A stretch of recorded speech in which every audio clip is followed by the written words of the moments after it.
Hello, Scott from Richland. Hi, good morning, Leo. Good morning. How are you? Alive, which beats the alternative. Yes. Is it pouring in Richland? No, I'm in eastern Washington, next to the world's biggest nuclear dump.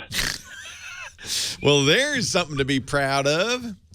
You're in the dry side. You're in the rain shadow. Correct. Is it really, really, really dry? We average 7 inches of rain a year. Yikes, schmikes, double Mike's pikes. That's dry. But we have the Columbia River fed from the Canadian Rockies. Beautiful. So you got water. Wonderful. Yeah. Sounds like a nice place. If you don't mind the nuclear dump, it's great. Oh, just ignore the nuclear dump. Pretend it doesn't exist. It doesn't glow at night or anything, does it? Oh, it's beautiful. We have northern lights. What can I do for you? Okay, so setting the scene. Going on vacation to Australia. Nice. That's a great place to go. Well, we're going to spend all of our time in Northeast Australia. Northeast. Okay. Cairns. The gold country. Well, where the Great Gold Barrier Coast. Reef Yes. meets Australia, basically. Yeah. I was in They call it Cairns. Okay, well, Cairns. I was in Cairns. I was in Cairns because we saw the great eclipse there, and then we went swimming the Great Barrier Reef, and that's so much fun, so wonderful. Oh, you're going to love it. Beautiful.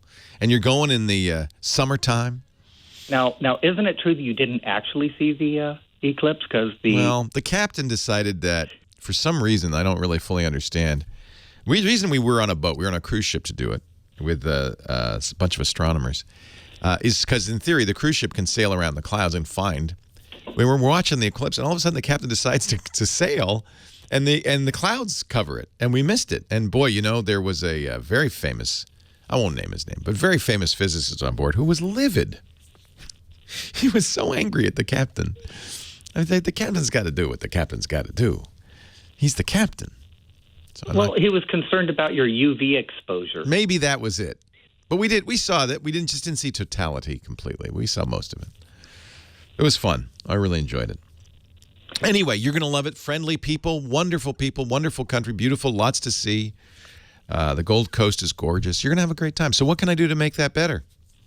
Okay, well, I understand that photos up in a cloud are full quality, and then we'll send you whatever you need for whatever screen you're viewing it on. That's the Apple thing, yeah.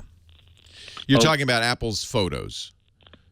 Correct. Yeah. So the way it works, if you turn on the iCloud photo library, and it even says it there, is that the originals will be uploaded to the cloud, offloaded from your phone to save space, and then they'll have little smaller versions on your phone. Okay, well, that's where my question is. I have a Nikon J5, connects with Wi-Fi to the tablet. I love that. Isn't that awesome? I do that with my Sony. I love that. Well, I'm going to load so it'll go from the Nikon to the iPad up to the cloud. Right. Will I get full quality photos up in the sky? Yeah, but they won't be the same. Now, so this is actually a very good question. Most cameras, I presume the Nikon's one of them, even if you're shooting JPEGs, you can shoot JPEGs or RAWs with most cameras. RAW means everything that comes off the sensor. JPEG means we're going to squeeze it as much as we can to preserve quality but make the file size smaller. Pros, serious photographers often shoot RAW because they want to process it later, but most casual photographers and many point-and-shoots just shoot JPEGs.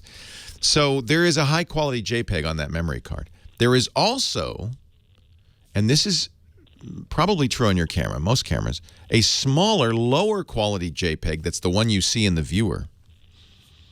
And it's attached as metadata to the larger file. And that makes sense. You don't need to, you wouldn't have time, you wouldn't want to wait for the larger file display on that little LCD screen. In many cases, and you'll have to check, look, you can do this by checking file sizes. When you copy photos from your camera to your smartphone, it's copying the lower quality JPEG anyway.